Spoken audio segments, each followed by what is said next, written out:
Today, let's study the parts and functions of brain. As it is winter, I hope you must be enjoying the walnut along with other dry fruits. Have you seen how the nut meat is enclosed in walnut? In the same way, our brain is also enclosed in skull. Medically, this skull is known as cranium. Now look at this diagram of brain. This is surrounded by three layers. Can you see it? These layers are called meninges. We can divide our brain into three parts: forebrain, midbrain, and the hindbrain. Now, this orange and this yellow section is the forebrain, and then this pink section is the midbrain, and then this blue section is the hindbrain. The orange part is the outer and the largest part of the forebrain. This yellow part is the inner side of the forebrain. Now you see I have colored this yellow so that it is easy to identify inner and the outer section of the forebrain. Now look in the inner side of the forebrain. It is thalamus. You can see it very clearly. You can see it this. And below the thalamus is the hypothalamus. And then you can see this small thing which you can see is the pituitary gland. Now, cerebrum, thalamus, hypothalamus, and pituitary gland. These are all parts of the forebrain. Now, come to the blue section or the hindbrain. Now, here it is the brain stem, and you can see the medulla oblongata is here. And on the top of the medulla oblongata is a tiny pink section you can see. This is called the midbrain. Okay, this part is called midbrain, and it is connecting the forebrain to the hindbrain. Now, between the midbrain and the medulla oblongata is pons. You can say pons is also one of the part of the brain stem. This is cerebellum. Now, just keep in mind, there's a big difference between the cerebellum and the cerebrum. Cerebrum is the part of the forebrain, whereas cerebellum is one of the part of the hindbrain. Now look at the brain stem. It is continuing into the spinal cord or the backbone. I hope you have understood that pons, medulla oblongata, and the cerebellum all are parts of hindbrain. Hindbrain is also called the mini brain. Now let's study the functions of all these parts. Firstly, we will study the functions of these layers or meninges which are surrounding the brain and the spinal cord. These layers are the safeguards for the brain. Like in meningitis, primarily bacteria attack on these layers and cause inflammation. At this stage, cure is possible. Next is cerebrum. Cerebrum, you remember, cerebrum is the forebrain, okay, and it is responsible for all voluntary functions, that is, they are in our control. For example, reading, sitting, walking, cooking, etc. Our learning ability also comes from our forebrain. All the five senses are just because of our forebrain.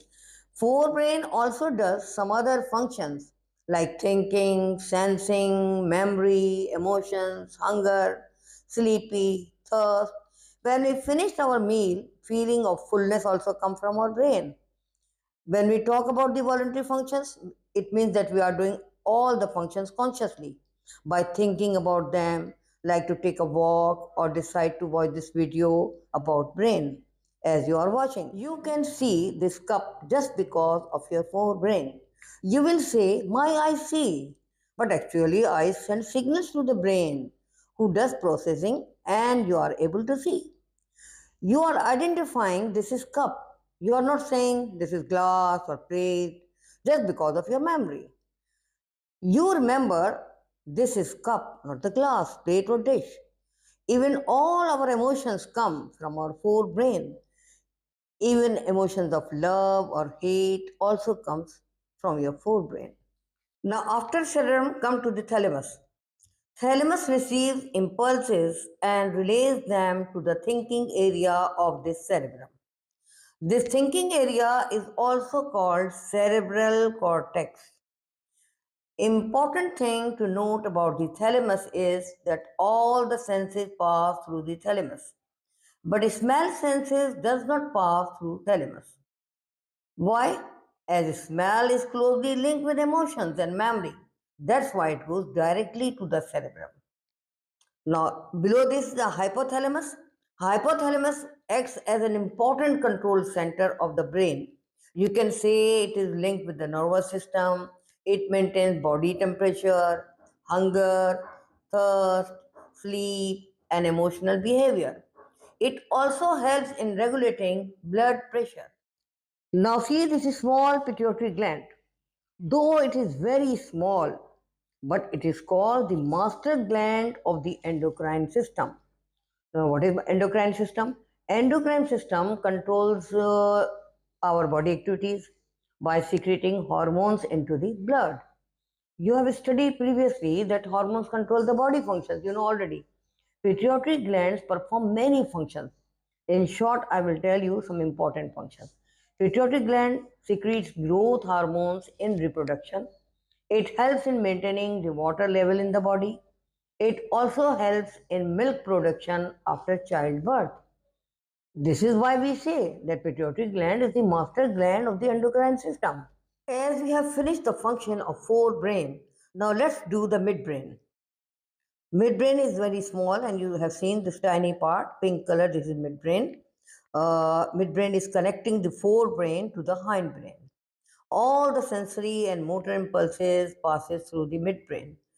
It controls the visual reflexes, like when sudden light flashes, we blink our eyes. It controls the auditory reflexes also. When someone calls our name, we turn our head towards the sound. If the sound is coming from our right side, we automatically go to in the right direction, not in the left direction. Such type of reflex actions are controlled by the midbrain. In short, we can say it controls reflexes of sight and sound. This is cerebellum, no, you know this one. This is cerebellum, and it is very small part as compared to the whole brain, and it looks like a cauliflower. But you will surprised to know that as you can see yourself also, it is 10% of the brain's volume. But you know, it contains 50% of the brain's total neurons. Cerebellum coordinate involuntary muscles and keep balance in walking, running, holding without falling. It also ensures smooth movement, balance like riding a bicycle or scooter. It also coordinates muscle movements and timings or dodging quickly. For example, you know, when we pick up a glass of water, firstly our fingers open, then fingers close gently. At the same time, our hand after holding the glass move upward without spilling. This is also cerebellum. When your friend tosses you a set of keys, your eyes track the trajectory. Your hand opens at just the right moment and your finger close around them. This shows our cerebellum is working. Keep timing and maintaining balance and postures. Cerebellum, you know, constantly adjusts muscles for stability, as balancing during yoga position, performing gym exercises smoothly. You know, when somebody drink alcohol, then this cerebellum is affected very badly, and that's why they are unable to balance and they walk in a funny way, and their speech is also affected. Whatever they speak, it is unclear. If the cerebellum is damaged by an injury, illness, or stroke, walk becomes unsteady. The person might walk with his legs wide apart. Why he walks like this? He walked like this to avoid falling and could stumble easily on uneven ground. His speech also becomes slow and unclear, as if he's tired or have something in his mouth. In short, damage to the cerebellum doesn't paralyze, but it takes away the smoothness, coordination, and balance from the movements of the affected person. I hope you have understood cerebellum. Now here is medulla oblongata. It is the lowest part of the brain where the spinal cord begins. You can see here medulla oblongata is connecting the brain with the spinal cord. Medulla oblongata also controls reflex actions like swallowing, coughing, sneezing, and vomiting. Or you can say all the automatic activities you need to stay alive, the one you never have to think about, such as breathing, heart beating, and blood pressure. You don't have to ask the heart, beat, beat, beat. In the same way, you breathe automatically, whether you are sleeping, studying, or playing. This is all medulla do. When you swallow the food or automatically cough if food goes the wrong pipe, that's your medulla is protecting you. When we say medulla oblongata is controlling breathing, heart beating, and blood pressure, you can say medulla oblongata is acting just like the pilot who controls the engine of the plane. If the medulla oblongata gets damaged, this is very serious.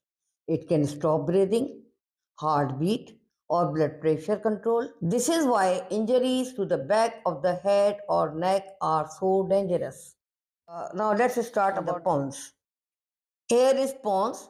The word Pons means bridge. That's why we can call it the message bridge. Pons carries message between the cerebrum and the cerebellum. It receives the message from the cerebrum and forward it to the cerebellum. Pons does not decide, it only passes the message. Actually, Pons is the vital link that lets the thinking brain to the doing brain. Here, thinking brain is cerebrum or forebrain. Doing brain is cerebellum or the hindbrain. While riding a bicycle, our cerebellum decides direction, Pons receiving the message from the cerebrum transfer signals to the cerebellum. As a result, cerebellum maintain balance. Another example, forebrain or cerebrum. Thinks, pick up the pen. Pons carries this message like a bridge to the cerebellum or the hindbrain. We are able to pick up the pen. Now listen students, my cerebrum decided to teach you this lesson. It sent the message to the Pons. The Pons, acting like a messenger, passed this message to the cerebellum. Now the cerebellum coordinated my speech and movements. It is just because of Pons who passed the message to the cerebellum. And as a result, you are watching this video. I have completed the parts and functions of brain with understanding, not memorization. See you in the next video. Take care.